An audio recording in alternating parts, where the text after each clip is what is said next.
Pathology का, और pathology का पहला चैप्टर है हमारा ग्रोथ, एडेप्टेशन, सेल्यूलर इंजरी और सेल डेथ। बेसिकली क्या होता है ये सेल ग्रोथ एडेप्टेशन यानी सेल्यूलर एडेप्टेशन, सेल्यूलर इंजरी और सेल डेथ कैसे होते हैं, ये सारी चीज की बात करेंगे हम आज के वीडियो में।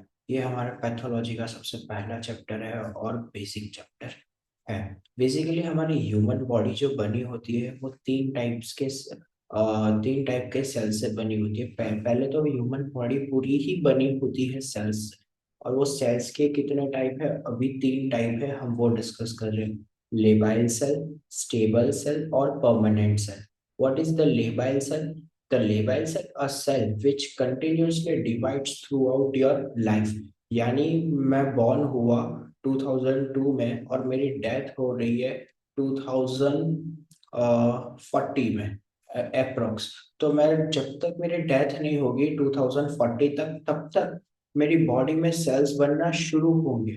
यानी वो थ्रू आउट द लाइफ वो सेल्स बने मेरी बॉडी में। वो कौन से सेल्स होते हैं? Labile sales. एग्जाम्पल हो गए हमारे म्यूकोजल सेल, हमारे स्किन सेल्स, फिर हमारे जीआईटी के सेल्स, फैलोपियन ट्यूब्स के सेल्स, यूरिटरी ब्लैडर्स के सेल्स। ये यानी ये सारे ऑर्गन्स में हमारे ये सेल्स प्रेजेंट होते हैं। ठीक है। फिर हमारा आता है स्टेबल सेल्स। मेरा बॉर्न हुआ था 2002 में, बट ऐसे कुछ सेल्स थे वो सिर्फ बने 2017 तक ही सेल्स बने। बाकी उसने अपना जो आगे बढ़ना था वो स्टॉप कर दिया। वो सारे सेल्स कौन से होते हैं जो 2002 से 2017 तक ही बने, वो सेल्स हमारे कौन से कहलाते हैं? Stable cell. यानी बेसिकली ये होता है कि आपको वो जो ऑर्गन की साइज है या फिर ऑर्गन की जैसे हमारा पैनक्रिया है, यानी वो जब तक अपनी सेल और अपने जो फंक्शंस के लिए जब तक वो सारे सेल्स रिक्वायर्ड नहीं कर लेता तब तक वो डिवाइड करेगा, बट जब उसने एक्वायर कर लिया तब वो डिवाइड नहीं करेगा। वो टाइप सेल्स को हम क्या बोलते हैं? हम स्टेबल सेल बोलते हैं। ठीक है। फिर हमारा आता है परमानेंट सेल। परमानेंट सेल यानी वो कभी डिवाइड ही नहीं करते। हाँ, स्टेबल सेल की ये खासियत है कि मैंने जैसे बताया पैनक्रिया जब तक अपना स्ट्रक्चर और फंक्शन के लिए परफॉर्म करने तक वो अपने सेल्स को जब तक नहीं बना लेता तब तक वो डिवाइड करेगा, बट जैसे ही उसने बना लिया तब वो डिवाइड नहीं करेगा। बट क्या होगा इसमें? जब वो उसके स्ट्रक्चर में या तो फिर उसके फंक्शन के कुछ सेल में इंजरी आ गई तब वो डिवाइड कर सकता है। ठीक है। फिर हमारे पास आते हैं परमानेंट सेल। यानी परमानेंट सेल्स वो कभी भी अपनी लाइफ में डिवाइड नहीं करेंगे। आप जैसे बॉर्न हुए थे, जैसे ही सेल थे वैसे आप मरोगे तब तक वो सेल्स रहेंगे। ठीक है। हमारे there are the three types of cells. Labile cell continuously divides throughout the life. Example हो गए हमारे हिपैट hematopoietic cells in bone marrow. Surface epithelial में हमारा स्किन हो गया, ओवरी हो गया, ओरल सॉरी ओरल कैविटी हो गया, वजाइना हो गया, सर्विक्स हो गया। डक्ट ऑफ एपिथेलियल में क्या हो गया? सलाइवरी ग्लैंड्स हो गया, पैनक्रियाज हो गया, बाइलरी डक्ट हो गया, म्यूकोसा में GIT, uterus, fallopian tube, urinary bladder. Stable cells they divides in child, but after attaining adulthood they enters into the G0 phase of cell cycle, and they divides only when the cellular injury happens. हमारा liver हो गया, pancreas हो गया, renal tubules हो गया, mesenchymal sales हो गए, endothelium. ये सारी चीजें क्या होगी? जब आपके सेल में इंजरी होगी तभी डिवाइड करेंगे। यानी 2002 से 2017 तक सेल ने डिवाइड किया, बट 2017 से 2040 तक वो डिवाइड नहीं करेगा। बट डिवाइड कब कर सकता है? जब उसमें कुछ इंजरी आ गई। मान लो 2030 में मेरा एक्सीडेंट हो गया और इसमें से किसी भी एक सेल में इंजरी आ गई, तब ये सेल डिवाइड करेंगे। बट कुछ नहीं हुआ मेरे को, तो ये सेल एज इट इज रहेंगे। यानी G0 फेज हमारे सेल साइकिल में हमने देखा था G1 phase, G2 phase, G1 phase, S phase, G2 phase and M phase. उसमें हमारा जो G1 से पहले आता है G0 फेज, यानी वो रेस्टिंग फेज होता है। यानी सेल हमारे यहाँ जो स्टेबल सेल्स है वो हमारे जी नॉट फेज में रेस्ट करते हैं।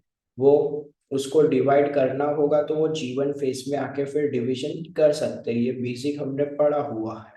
बट उसको जब डिवाइड नहीं करना होगा, अपनी एसिड स्टेट में रहेगा, तो वो कौन से फेज में होगा, हमारे जी नॉट फेज में। जो हमारे लेबल सेल्स होंगे वो कोई कौन से जी1 में भी हो सकते हैं, या एस में भी हो सकते हैं, या जी2 में भी हो सकते हैं, और एम में भी हो सकते हैं, जो उनको डिवाइड करना है तो।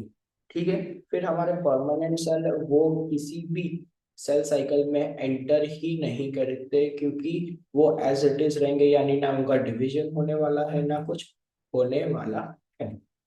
दे do not divide, the cells are out of cell cycle. वो परमानेंट सेल के एग्जांपल्स कौन से हो गए, हमारे हार्ट के सेल्स हो गए, स्केलेटल मसल्स हो गए, न्यूरॉन्स हो गए, ये हमारे क्या हो गए, हार्ट एग्जांपल्स हो गए परमानेंट सेल। ठीक है। मान लो ये मेरे पास एक सेल है, ठीक है, ये सेल है, यानी एक एग्जांपल करते हैं कि आज हम सब हॉस्टल्स में रहे, तो हमको हॉस्टल का खाना कैसा लग रहा है, स्ट्रेस लग रहा है, हमको नहीं अच्छा लगता। स्ट्रेस हम किस चीज को बोलते हैं, बेसिकली जो चीज हमको अच्छी नहीं लगती वो हमारे लिए क्या है, स्ट्रेस। जो ये सेल है उनको भी अच्छी नहीं लगती वो चीज, उनके लिए क्या हो गई, स्ट्रेस।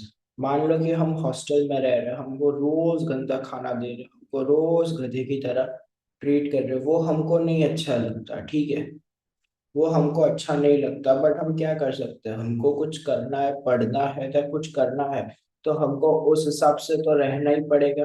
ठीक है। तो उस हिसाब से हमको रहना पड़ेगा, तो हम लोग क्या कर रहे हैं कि हॉस्टल के जो एनवायरनमेंट है उसके हिसाब से हम हमारी बॉडी को अडॉप्ट कर रहे हैं। यानी भाई सुबह 5 बजे उठना है तो उठना ही पड़ेगा, ऐसा नहीं कि घर पे 11 बजे उठ रहे थे तो भी खाना मिल रहा है। हॉस्टल में क्या है कि भाई सुबह 5 बजे उठो, चलने जाओ, फिर 8 बजे ब्रेकफास्ट, आप 8 बजे नहीं आए तो फिर आपको ब्रेकफास्ट नहीं मिलेगा। ठीक है। हमने क्या किया भाई, हमने हमारी बॉडी को अडॉप्ट कर लिया, भाई सुबह कुछ भी करके भूख लगी है तो सुबह 8 बजे उठ के खाना पड़ेगा। तो हमने ये क्या किया, हमारी बॉडी में अडॉप्ट किया। ठीक है। फिर हमने क्या किया, हमने ये सारी चीजें हमारी बॉडी में अडॉप्ट कर लिया। हाँ, हम जैसे ही हॉस्टल में से घर गए तो हमने क्या किया, जैसे थे हम वैसे के वैसे वापस हो गए। यानी वही देर से उठना, अपनी चीजें यहाँ वहाँ रखना, हमने क्या कर लिया, उस चीज में एड हमने वापस जैसे थे वैसे के वैसे हो गए। ठीक है। अभी यहाँ हम सेल के साथ रिलेट करते हैं, यानी सेल को कोई स्ट्रेस मिला, यानी वो क्या, कौन से टाइप में हो सकते हैं, वो फिजियोलॉजिकल स्ट्रेस भी हो सकते हैं या पैथोलॉजिकल स्ट्रेस भी हो सकता है। यानी फिजियोलॉजिकल स्ट्रेस क्या होता है, पैथोलॉजिकल स्ट्रेस क्या होता है, वो हम आगे देखते हैं। ठीक है। अभी सेल ने अपने, हमने कैसे हॉस्टल के अकॉर्डिंग अपने को अडॉप्ट किया, तो वैसे ही सेल ने अपने आप को अडॉप्ट किया। It lead to the change in structure of cell, means it will means the cell is adapting themselves to the environment, यानी इसका क्या हुआ, adaptation। अभी ये हम लोग एडॉप्ट तो कर लिए, बट और ज्यादा स्ट्रेस आ रहा है, और ज्यादा हमको बोल रहे हैं, तो हमने क्या किया, हमारी इनसाइड से जो इच्छा थी रहने की वो क्या हो रही है, धीरे धीरे इंजर्ड हो रही है। तो इंजरीज क्या हो सकती है, दो टाइप की हो सकती है, रिवर्सिबल इंजरी और इरिवर्सिबल इंजरी। यानी भाई हॉस्टल में रहे तो हम जैसे थे वैसे के वैसे घर पे, जैसे हम घर गए तो हम जैसे पहले घर पे रहते थे, जैसे पहले घर में खाते थे, जहाँ रखते थे, वैसे के वैसे हो गए। तो यानी क्या हो गया, ये पूरी चीज हम घर पे गए तो घर वालों को लगेगा ही नहीं कि भाई ये हॉस्टल में रह रहा है। ठीक है। तो ये क्या हो गया, रिवर्सिबल इंजरी हो गया। ठीक है। यानी सेल, अब हमने जैसे ही उस पे से स्ट्रेस रिमूव कर दिया, जेल सेल जैसा था वैसे का वैसा हो गया। बल्कि इरिवर्सिबल इंजरी में क्या होता है, आपने कंटिन्यूअस सेल पे स्ट्रेस दे दे दे किया, तो वो सेल अभी जैसे अपनी पहले पोजीशन में था वो वैसे नहीं आ सकता। जो पहले फंक्शन कर रहा था वो वैसे फंक्शन नहीं कर सकता।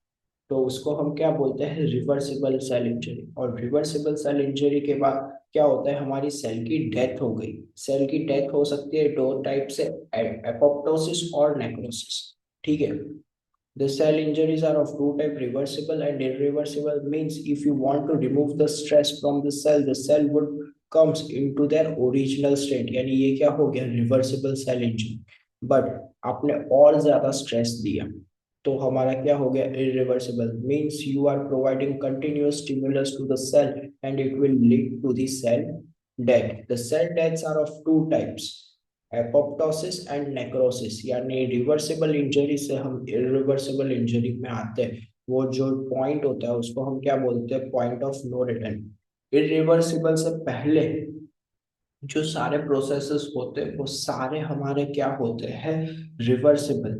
बट रिवर्सिबल के बाद जो सारे प्रोसेस होते हैं वो होते हैं हमारे इरिवर्सिबल, यानी सेल की डेथ होना कंफर्म है। ठीक है, फिर हमारा हम अभी बात करते हैं एडेप्टेशन। एडेप्टेशन बेसिकली हमने जैसे हॉस्टल था तो हमने हॉस्टल के एनवायरनमेंट अकॉर्डिंग हमने अडॉप्ट कर लिया था हमारी बॉडी को, भाई सुबह 5 बजे उठना है, फिर 8 बजे खाना खाने जाना है, ये इतने बजे ये करना है, हमने हमारी बॉडी को क्या कर लिया था, एडॉप्ट कर लिया था। ठीक है, बट हम घर पे गए तो हम एज इट इज थे तो वैसे के वैसे रह गए, तो यानी एडेप्टेशन आर रिवर्सिबल। ठीक है, the structural response to the physiological strange, यानी हमको जो बोल रहे थे कि भाई इतने का फाइन लगाएंगे ये करेंगे, तो वो हमारे लिए एक स्ट्रेस था, बट हमको उनके अकॉर्डिंगली हमारा जो फंक्शंस था वो करने पड़ते थे। तो यानी structural response to the physiological stress, यानी एग्जांपल हो गया हमारा pregnancy and pathological stage. They achieve the altered steady state and allow the cell to survive and to do the continuous function। ठीक है, सपोजिंग ये एक सेल था, मान लो ये एक सेल था, ये सेल को हमने इतना स्टिमुलस दिया, यहाँ से मैंने इतना स्टिमुलस दिया तो सेल हमारा हो गया इतना। तो ये सेल की क्या हो गई, स्टेडी स्टेट हो गई। ये स्टेडी स्टेट होने के बाद भी वो क्या कर रहा है, अपने जो स्ट्रक्चरल और जो फंक्शंस थे वो परफॉर्म कर रहे हैं, यानी जो एडेप्टेशन था हमारा basically are reversible. They achieve alter steady state, यानी सेल पहले कुछ ऐसे सर्कल में था but they achieve the alter state to do that continuous function. ठीक है, हमारा जो फिजियोलॉजिकल स्ट्रेस था उसका हमने एक एग्जांपल देखा है, प्रेगनेंसी। अभी हम और देख रहे हैं। ठीक है, आर रिवर्सिबल फंक्शन, ये पूरी जो डेफिनेशन है, देखो ये definition are reversible functional structural response to the physiological stress, example pregnancy and pathological stress, during which new but altered steady states are achieved and allowing the cell to survive and continuous function। ठीक है, ये पूरी definition है, उसको मैंने break करके लिखा है तो आपको अच्छे से समझ आए। पहली चीज, एडेप्टेशन क्या होता है, रिवर्सिबल। ठीक है, वो क्या करता है, अल्टर स्टेडी स्टेट अचीव करता है। क्यों अल्टर स्टेट, वो पहले भी अपने स्टेडी स्टेट में था बट उसको स्ट्रेस मिला, उसकी वजह से वो स्ट्रेस को देखो, आर रिवर्सिबल। उस सेल को क्या मिला, और सेल क्या था, पहले स्टेडी स्टेट में था बट उसको फिजियोलॉजिकल या पैथोलॉजिकल स्ट्रेस मिला, तो उसने क्या अचीव किया, alter steady state. Alter steady state achieve करने के बाद उसने क्या किया, उसको वो अल्टर स्टेडी स्टेट अचीव करने के बाद जो सेल पहले फंक्शन कर रहा था वही सारे फंक्शंस वो कर सके, इसलिए उसने अल्टर स्टेडी स्टेट अचीव की। ठीक है, in order to survive and continuous function, the cell adjusts that structure and function. We called it the cellular adaptation. And when we remove the stimulus, the cell again goes their original steady state and do their normal function. There are the 5 types of adaptation: hypertrophy, hyperplasia, atrophy, metaplasia, and dysplasia। आज हम क्या discuss करेंगे, hypertrophy, hyperplasia and atrophy. आज के video में हम ये 5 adaptation discuss करेंगे। यानी बेसिकली अब हम अभी शुरू करते हैं हाइपरप्लेजिया। हाइपरप्लेजिया क्या होता है, hyperplasia is generally seen in the increases the number of cell। hyperplasia क्या करता है, the increases the number of cell but not in size, while hypertrophy increases the cellular size but not in number। What atrophy do? Atrophy decreases in cell size as well as in cell number. What is the metaplasia? Metaplasia is basically the converting of one type of cell to the another. Example हमारा columnar to squamous or squamous to columnar. Dysplasia alter the cellular function. अभी हम start करते हैं hyperplasia से. What the hyperplasia do? Hyperplasia increases in number of cell, not in size, resulting the enlarged of tissue or organ and seen in tissue made up of labile cell and stable cell. यानी ये किस में increase होगा? क्योंकि basically ये क्या कर रहा है, सेल का डिवीजन कर रहा है. यानी एक सेल से 3 सेल बना रहा है, 3 से 6 बना रहा है, 6 से 9 बना रहा है, यानी मल्टीपल डिवीजन कर रहा है. तो हमारी बॉडी में ऐसे कौन से सेल थे जो डिवीजन कर रहे थे? दो ही तो सेल थे, एक लेबाइल था और एक स्टेबल सेल था. स्टेबल सेल था बट कब डिवाइड, स्टेबल सेल कब डिवाइड करता है? Only the cellular injury happens, but divide तो करता है ना. इसलिए हम लेबाइल और स्टेबल दोनों में ही देख सकते हैं. Not seen in permanent cell because the permanent cell don't have stem cell and they don't have stem cells, so they cannot make the new cells and it undergoes the hypertrophy. So permanent cell क्या कर सकते हैं? Only hypertrophy, यानी cell का size increase कर सकते हैं, number नहीं. ठीक है, परमानेंट सेल क्या कर सकते हैं? सेल का साइज इंक्रीज कर सकते हैं, नॉट इन नंबर. हाइपरट्रॉफी क्या होता है? सेल का साइज इंक्रीज करता है, नंबर नहीं. ठीक है. In pregnancy you can see both hypertrophy as well as hyperplasia. ये हम अभी दिखाऊंगा, ये आगे पूरा उसका ही डायग्राम है प्रेग्नेंट यूट्रस का, आपको अच्छे से और समझ में आएगा. ठीक है. मैकेनिज्म. मैकेनिज्म यानी बेसिकली उसको हम वन लाइन में जस्टिफाई करें तो क्या होता है? Increase the production of growth factor and growth factor receptors. यानी बेसिकली क्या होता है? हमारे जो नॉर्मल सेल्स होते हैं उसमें हमारे मान लो कि दो ग्रोथ रिसेप्टर्स होते हैं और दो ग्रोथ रिसेप्टर्स क्या करते हैं? दो ग्रोथ फैक्टर्स रिलीज करते हैं और ग्रोथ फैक्टर्स रिलीज करके ग्रोथ रिसेप्टर्स पे बाइंड करते हैं और वो बाइंड करने के बाद cell undergoes the mitosis. But यहाँ पे हमको सेल का नंबर इंक्रीज करना है, तो हमने क्या कर दिया पता है? हमने सेल का नंबर इंक्रीज करना है तो हमने ग्रोथ फैक्टर्स के रिसेप्टर सेल्यूलर सरफेस पे बढ़ा दिए.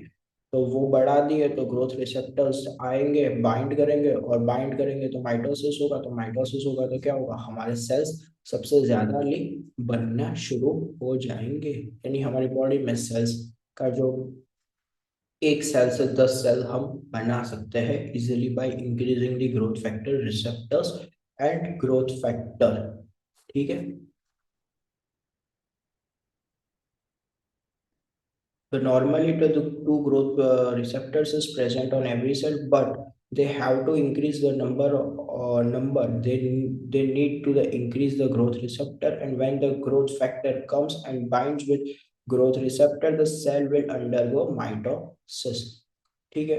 There are how many types of hyperplasias are there? There are two types of hyperplasia: physiological hyperplasia and pathological hyperplasia. The example of physiological hyperplasia is female breast at puberty or pregnancy and lactation. यानी जब before puberty female की breast कुछ flatten जैसी होती है, after puberty they increases the size of their breast.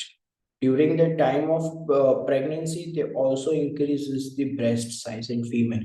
And then during the lactation, they are all after giving the delivery to the baby, also the breast would increases. How by which mechanism the breast is increases in female? Because they are increases in number of cells. Suppose before the puberty in breast there are 100 cells. After before the pregnancy the female breast have around 1,000 cells in their breast is an example, it's not true. Okay, so 1,000 cells, and after pregnancy the female's cell sizes would become around 5,000. So if the cell sizes increases, if supposing there is a balloon and you are putting some balls and balls and balls and balls into it, so slowly how the balloon sizes increases as it is, if you put in the breast the more number of cells and more number of cells, so the size of the is increases, while in balloon you are putting the number of cells into it and it becomes broader and broader and broader in down. So same as it is in female, it's going to be happen. Okay, have the normal size because they have the normal numbers of cells in breast. This female is pregnant or after pregnancy she is doing the child feeding to a child and the females enters in the puberty. Or in all these three conditions, or the size of female breast is increases because the cell present inside the breast doing the hyperplasia.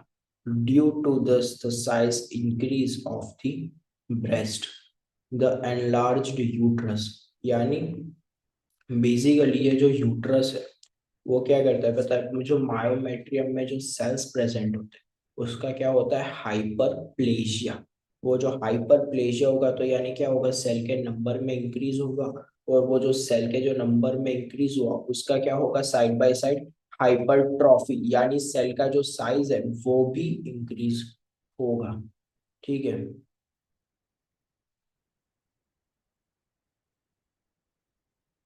कहाँ गया, the size of uterus increases because of the cell present in myometrium. They undergo hypertrophy and hyperplasia. The proliferation of endometrium, यानी proliferation of endometrium, जब भी menstrual cycle होती है तो हमारी जो menstrual cycle के जो पहले 5 दिन होते हैं उसमें bleeding होती है फीमेल को। क्यों bleeding होती है, क्योंकि एंडोमेट्रियल की जो लेयर है वो पूरी क्या हो जाती है, शेड ऑफ हो जाती है। जो एंडोमेट्रियल की लेयर जो पूरी शेड ऑफ हो गई तो उसकी वजह से क्या होता है, फीमेल में ब्लीडिंग होता है, पता चलता है कि भाई कि ठीक है भाई नॉर्मल मेंस्ट्रुअल साइकिल है। ये हमको इंडिकेशन देता है कि फीमेल में मेंस्ट्रुअल साइकिल बहुत अच्छे से चल रही है। ठीक है, बट ये ब्लीडिंग होने के बाद पूरी एंडोमेट्रियल शेड हो जाती है, तो पूरी नई एंडोमेट्रियल कैसे बनती है, कैसे, क्या मैकेनिज्म है कि हर 28 दिन के बाद यानी आपको नई एंडोमेट्रियल बन जाती है और फिर शेड हो जाती है, फिर बन जाती है, शेड हो जाती है, उसका मैकेनिज्म क्या है। उसका बेसिकली ये मैकेनिज्म है कि जो हमारे एंडोमेट्रियल जब शेड हो जाती है तो वेरी फ्यू सेल्स बच जाते हैं, यानी ऑलमोस्ट मान लो कि भाई 10,000 सेल की एक लेयर है, उसमें से मान लो मांडली 400, यानी 400 10,000 की लेयर की एक सेल है उसमें से 4,000 ही सेल बचे। अभी ये 4,000 सेल क्या करेंगे, हाइपरप्लेजिया करेंगे और हाइपरप्लेजिया से पूरी नई एंडोमेट्रियल बना देंगे। ये 400 सेल क्या करेंगे, पूरी 10,000 की एंडोमेट्रियल की लेयर बना देंगे। मैं जो भी नंबर्स बोल रहा हूँ वो जस्ट एग्जांपल है, आपको अच्छे से समझ में आए इसलिए। ठीक है, फिर एग्जाम्पल है हमारा पैथोलॉजिकल हाइपरप्लेशिया। पैथोलॉजिकल हाइपरप्लेशिया क्या होता है, उसमें हमारा देखते हैं एंडोमेट्रियल हाइपरप्लेशिया। एंडोमेट्रियल हाइपरप्लेशिया क्या होता है पता है, जब भी फीमेल में मेंस्ट्रुअल साइकिल प्रॉपरली नहीं चल रहा है, कुछ भी नहीं चल रहा, तो हम लोग और टैबलेट्स देते हैं। तो वो क्या होती है, इस्ट्रोजन प्रोजेस्ट्रॉन टैबलेट्स होते हैं, सिंथेसाइज इस्ट्रोजन प्रोजेस्ट्रॉन के हम लोग टैबलेट्स देते हैं। वो उसमें क्या होता है कि कुछ फीमेल्स में इस्ट्रोजन का प्रोडक्शन तो होता होगा बट कुछ इफेक्ट, कुछ अंदर तकलीफ होने की वजह से वो इफेक्ट नहीं शो कर पा रहे। हमने बाहर से इस्ट्रोजन का लेवल और बढ़ा दिया, तो क्या हुआ, अंदर से पहले इस्ट्रोजन का लेवल था, हमने बाहर से और बढ़ा दिया, तो क्या हो गया, एंडोमेट्रियम के लिए as a stress estrogen act कर रहा है, और एक्सेस ऑफ इस्ट्रोजन क्या करता है, हमारी एंडोमेट्रियम की मल्टीपल लेयर्स बना देता है। और मल्टीपल लेयर्स जैसे ही एंडोमेट्रियम की बन गई तो वो क्या करेगा, मल्टीपल लेयर्स बन जाती है एंडोमेट्रियम की। और जो भी पेशेंट हमारे पास आएगा, फीमेल पेशेंट, तो वो ऑलवेज कंप्लेन करेगी कि भाई मेरे को डेली ब्लीडिंग हो रही है, ये हो रहा है, वो हो रहा है। यानी पेशेंट्स का जो डायग्नोसिस होगा, उसका जो मेंस्ट्रुअल है, उसका ब्लीडिंग बहुत ही एक्सेसिव होगा और ज्यादा होगा। क्यों होगा? क्योंकि एंडोमेट्रियल हाइपरप्लेजिया, और एंडोमेट्रियल हाइपरप्लेजिया में क्यों, किस कैसे होता है, एक्सेस ऑफ ईस्ट्रोजन की वजह से होता है। और ईस्ट्रोजन कैसा एक्ट करता है, एज अ स्ट्रेस एक्ट करता है। Happens because of the estrogen excess. If any females have the excessive estrogen, it will forms the multiple layer of endometrium and is known as endometrial hyperplasia. And patient comes with you by complaining of excessive bleeding, जैसे यहाँ पे आप देख सकते हो। फिर हमारे पास आता है पैथोलॉजिकल में ही हाइपरप्लेशिया में स्किन वॉर्ड्स, यानी जो ह्यूमन पेपिलोमा वायरस है, वो कैसे भी करके यहाँ पे एंटर हो गया और यहाँ पे जैसे छोटे छोटे छोटे छोटे वॉर्ड्स बनाना शुरू कर देता है।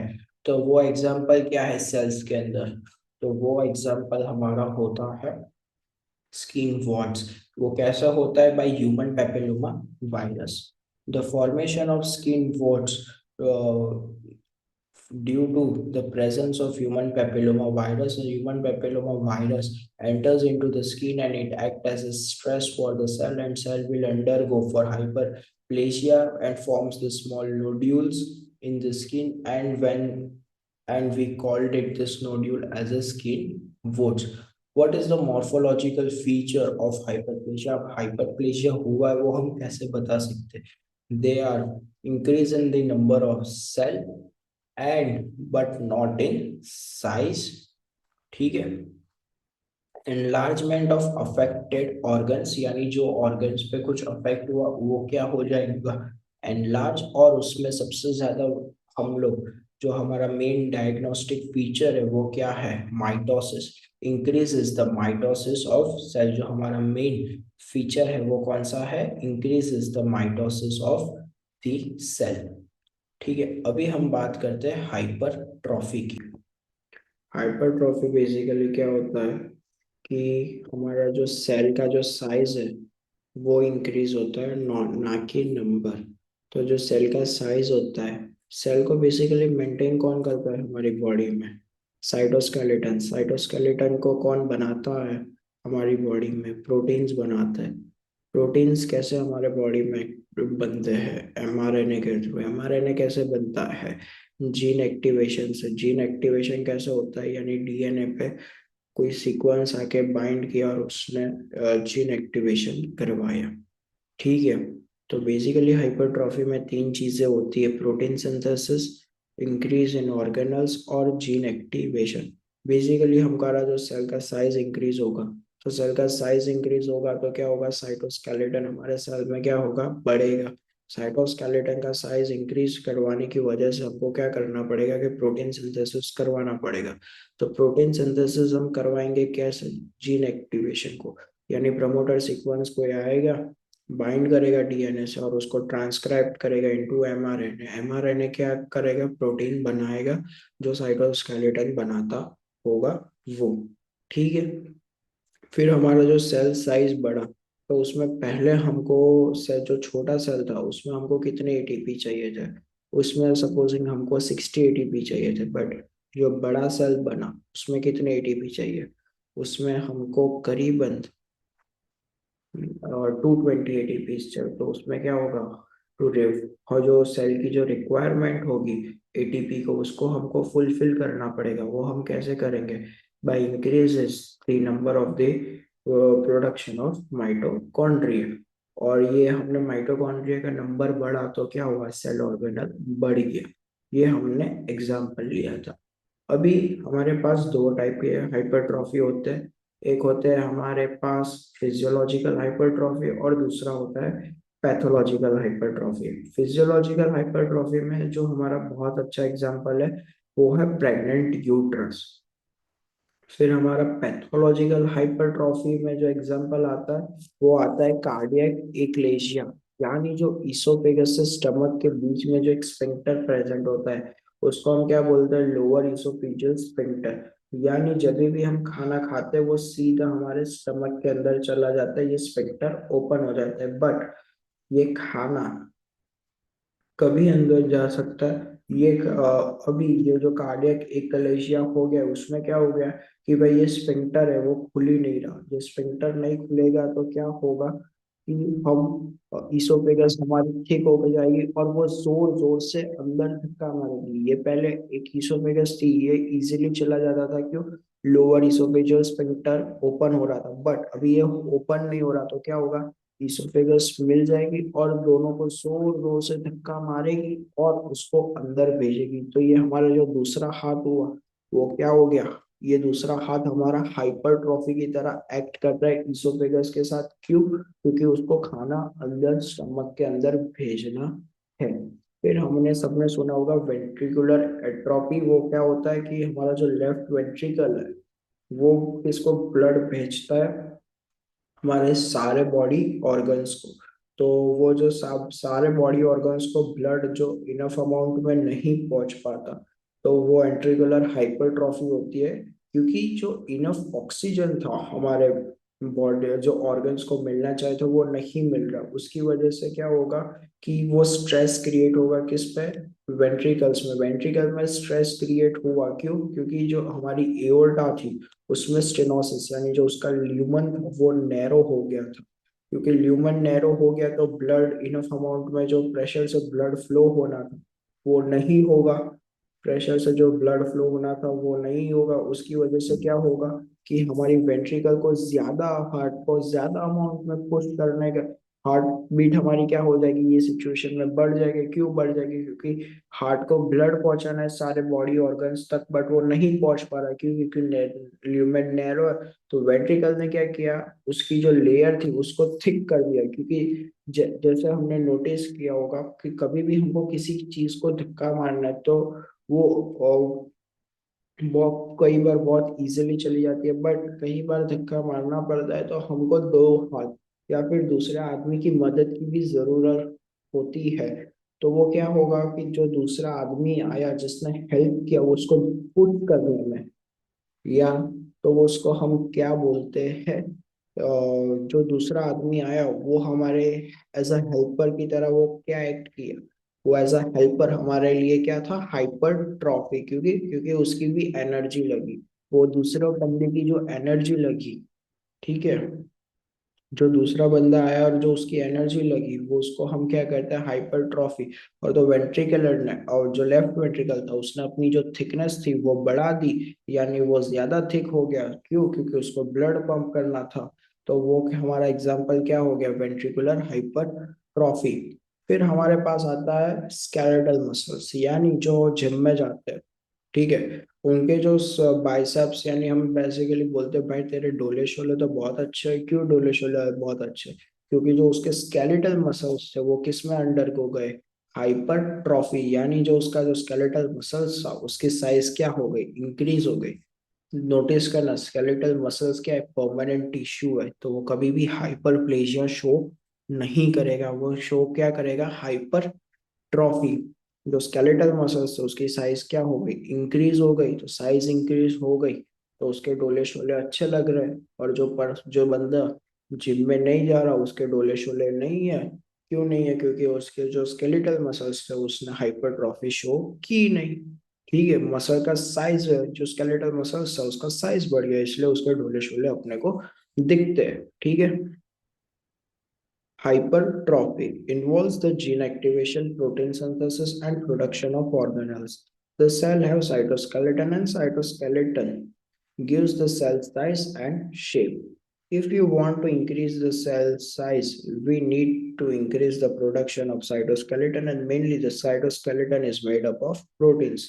So to make the proteins, we require the gene activation. The another important thing is happened during the hypertrophy is the production of organelle. In small cells, you require the 60 ATP. It is an example, okay? But when the cell is bigger, you require the more number of ATP to work. So you have to increase the production of mitochondrial in the cell to fulfill the requirement of the energy in the cell. Increase in cell size not in number. Hypertrophy की ये characteristic feature है, याद रखना। There are the two types of cell, physiological hypertrophy and pathological hypertrophy. The example of physiological hypertrophy is in pregnant uterus. The example of pathological hypertrophy is an hypertrophy of cardiac muscles. As you all know, the left ventricle sends the blood to all part of your body by aorta, but in aorta, the aortic valve diseases happens. So due to not enough blood is supplied to the body, and if the blood is not supplied to the sufficient to the body, it act as a stress for the left ventricle. So our left ventricle increases the thickness and it would become more thickened to pump the blood.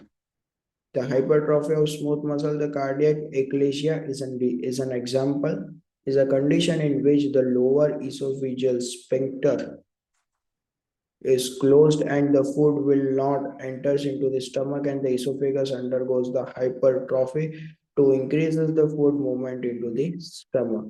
Hypertrophy of skeletal muscles, the person is going to gym have more and large number of biceps and triceps compared to the person is not going to gym. What is the morphological features? Enlargement of organs, increase of the DNA and RNA synthesis, and increase in the number of organelles such as mitochondria and endoplasmic reticulum. What is the atrophy? The atrophy is basically decreases in cellular size and as well as their number. So by the mechanism, the cell is decreases their size. Basically, जब भी हमारे body में cytoskeleton आता है, वो जब भी बड़ा हुआ तो उसमें हमको क्या हुआ, जीन एक्टिवेशन की रिक्वायरमेंट हुई। बट ये तो सेल छोटा हो रहा है, तो क्या करना पड़ेगा, हमको साइटोस्केलेटन को ब्रेक करना पड़ेगा। और साइटोस्केलेटन क्यों हमको ब्रेक करना पड़ेगा, क्योंकि साइटोस्केलेटन एक ऐसा है कि जो सेल के शेप और रिजिडिटी को जो मेंटेन करता है, शेप और साइज को वही मेंटेन कर रहा है, तो तो हमको साइटोस्केलेटन को एडजस्ट करना पड़ेगा। वो हम कैसे करेंगे, उसको ब्रेक कर देंगे। और वो कौन सा जो हम जो ब्रेक करते हैं साइटोस्केलेटन को, वो कौन से मैकेनिज्म के थ्रू ब्रेक करते हैं, यूबिक्विटिन प्रोटियोसोम डिग्रेडेशन के मैकेनिज्म के थ्रू हम इसको ब्रेक करते हैं। यानी सेल जो होगा एट्रोपी में, वो हमारे नॉर्मल से तो छोटा होगा, बट इतना भी छोटा नहीं होगा कि भाई वो डेथ हो जाए। वो इतना छोटा होगा कि वो अपने जो स्ट्रक्चरल और जो फंक्शन रिस्पॉन्स है वो शो कर सकता है। ठीक है। और जो सेल का जो नंबर डिक्रीज होगा वो दो चीज से हो सकता है, वो एक एपोप्टोसिस या तो फिर नेक्रोसिस, ये दो मैकेनिज्म के थ्रू ये अपना नंबर छोटा कर सकता है। ठीक है। The decrease in number as well as in size, the atrophied cells are smaller than normal, but they are still viable. Yani they are means alive. They do not necessarily undergo apoptosis or necrosis. Mechanism: the cell have cytoskeleton, and cytoskeleton gives the cell size and shape. If you want to decrease the cell size, so you have to break the cytoskeleton of the cell by ubiquitin proteasome degradation mechanism, and we break the cytoskeleton by this mechanism. And the number of cell decreases by apoptosis. The number of cells decreases by the apoptosis mechanism. ठीक है। The example of physiological atrophy: the atrophy of lymphoid tissue with age, atrophy of thymus in adult life, atrophy of gonads after menopause. Gonads में हम ovary की बात कर रहे हैं। Atrophy of uterus after parturition, supposing ये non pregnant uterus है, ये प्रेग्नेंट यूट्रस है, और आफ्टर जो पैचुरेशन बेसिकली जब बेबी की आफ्टर डिलीवरी हो जाती है, और जब ये वो जो यूट्रस का साइज हो जाता है प्रेग्नेंट और नॉन प्रेग्नेंट का, तो ये उसकी साइज है। यानी यहाँ से या आफ्टर डिलीवरी के बाद जो यूट्रस का साइज हो जाता है, ये उसकी बात कर रहे हैं। Atrophy of brain with aging and osteoporosis. Example of pathological atrophy: starvation atrophy is also known as cachexia. It happens usually you are not eating the food properly, means you are not providing the sufficient amount of nutrient and energy to your body. So what in response to that, your size of your organ it's going to be decreased. यानी मान लो basically एक पौधा है, आपको रोज उसको सुबह पानी देना है, ठीक है, तो वो पौधा आपको 2-3 महीने में अच्छा खासा ग्रोथ करता हुआ दिखेगा। बट आप क्या कर रहे हो, आज उसको पानी दे रहे हो, फिर एक हफ्ता नहीं दे रहे हो, फिर दे रहे हो, नहीं दे रहे हो, तो क्या होगा, पौधा मुरझा जाएगा। क्यों? क्योंकि उसको सफिशिएंट अमाउंट ऑफ एनर्जी नहीं मिली इसलिए। बट आप उसी जगह उसको रोज प्रोवाइड करते तो वो हो जाता। यानी स्टारवेशन एट्रोपी में क्या होता है पता है, आप अच्छे से खाना खा रहे हो, नहीं खा रहे हो, और उसकी वजह से आपकी बॉडी को जो एनर्जी और न्यूट्रिएंट्स और ये सब जो मिलना था, वो नहीं मिल पा रहा। उसकी वजह से हमारी जो सेल्यूलर जो ऑर्गन्स है उसमें एट्रोफी शो होती है। ये जनरली इसका हम किस में दे सकते हैं, जो हमारे मोस्ट एडवांस्ड कैंसरस पेशेंट होते हैं उनमें आप ये जनरली देख सकते हो। ये इस्केमिक एट्रोफी में क्या होता है कि ये जो हमारी किडनी है, यहाँ पे जो उसकी जो ब्लड वेसल्स और ये जो सप्लाई कर रहे हैं, उसमें क्या हो गया, रीनल स्टेनोसिस हो गया, रीनल आर्टरी में क्या हो गया, स्टेनोसिस हो गया। यानी जो ये किडनी है उसको जो सफिशिएंट अमाउंट ऑफ ब्लड और ये जो मिलना था वो नहीं मिल पा रहा। उसकी वजह से क्या होगा, न्यूट्रिएंट्स जो मिलना था, जैसे ही पौधा मुरझा गया वैसे ही ये भी मुरझा जाएगा। यानी उसकी जो किडनी की जो साइज है वो क्या हो जाएगी, डिक्रीज हो जाएगी। न्यूरोपैथिक एट्रोपी में ये प्रॉब्लम्स मेनली नर्व्स में होता है, मसल्स में नहीं। और इसका हमारे पास एग्जांपल क्या है, पोलियो वायरस। फिर डिस्यूज एट्रोपी, यानी मेरे को मान लो कि राइट हैंड में फ्रैक्चर हुआ है, तो मेरा ये जो आर्म में फ्रैक्चर हुआ है ये मेरा 1 महीने 2 महीने तक यूज ही नहीं हुआ, तो इसके जो मसल्स है वो क्या हो जाएंगे, डिफ्यूज हो जाएंगे, यानी इसके जो मसल्स है वो डिक्रीज हो जाएंगे कंपेयर टू द लेफ्ट। सो जब भी आपके यहाँ से जो स्लैब निकालेंगे फ्रैक्चर का, तब आप देखोगे कि भाई ये हाथ मोटा लग रहा है, ये कम लग रहा है। क्यों? क्योंकि यहाँ की जो मसल्स है वो अंदर को किस में हो गए, एट्रोफी में। ठीक है। फिर हमारे पास आता है एंडोक्राइन एट्रोफी, यानी मान लीजिए कि ये हाइपोथैलेमस, एंटीरियर पिट्यूटरी, और ये हाइपोथैलेमस क्या रिलीज करता है, GnRH रिलीज करता है, CRH रिलीज करता है, या और TRH रिलीज करता है। मान लीजिए ये हाइपोथैलेमस एक स्कॉलर है, ये बीच में मीडिएटर है, और ये आपके हाइपोथैलेमस और दोनों फ्रेंड एग्जाम में आपको कॉपी करनी है, आपको कुछ नहीं आता, और हाइपोथैलेमस क्या एक स्कॉलर है। तो हाइपोथैलेमस ने आपने बोला कि भाई तू ये इंसान को दिखा देना, ये इंसान मुझे दिखा देगा, ठीक है। तो हाइपोथैलेमस ने अच्छे दोस्त की तरह एक्ट करके इसको सब कुछ दिखाया, बट और ये आप और बट ये आपका दोस्त नहीं था। इसने जो सिग्नल्स हाइपोथैलेमस को भेजे, इसने ये आपको सिग्नल्स आने ही नहीं दिए, ठीक है। तो आने ही नहीं दिए तो आप एग्जाम में क्या हो जाओगे, फेल हो जाओगे। एग्जाम में फेल हो गए तो क्या हो गए, आप निराश हो, यानी आप सैड हो गए, आपका चेहरा जो आप बस ऑलवेज हैप्पी रहते थे वो हैप्पी नहीं रहोगे, ठीक है। तो आप तो बेसिकली इसमें क्या होता है, जब भी हाइपोथैलेमस सिग्नल भेजता है किसको, एंटीरियर पिट्यूटरी को, एंटीरियर पिट्यूटरी क्या रिलीज करता है, ACTH रिलीज करता है, थायराइड हार्मोन रिलीज करता है, OLH FSH रिलीज करता है, ठीक है। और जब भी हाइपोथायरॉयडिज्म होता है एंटीरियर पिट्यूटरी में, उसकी वजह से क्या होता है कि यहाँ एड्रिनल ग्लैंड का रिलीज प्रॉपर नहीं होगा।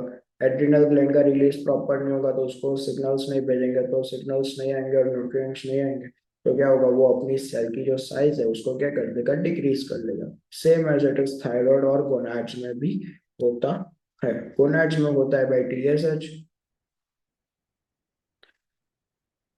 और उसमें LH और FSH यानी गोनाड्स में होता है। फिर प्रेशर एट्रोपी क्या होता है, हमारा erosion of the skull by मेनिंजोमा।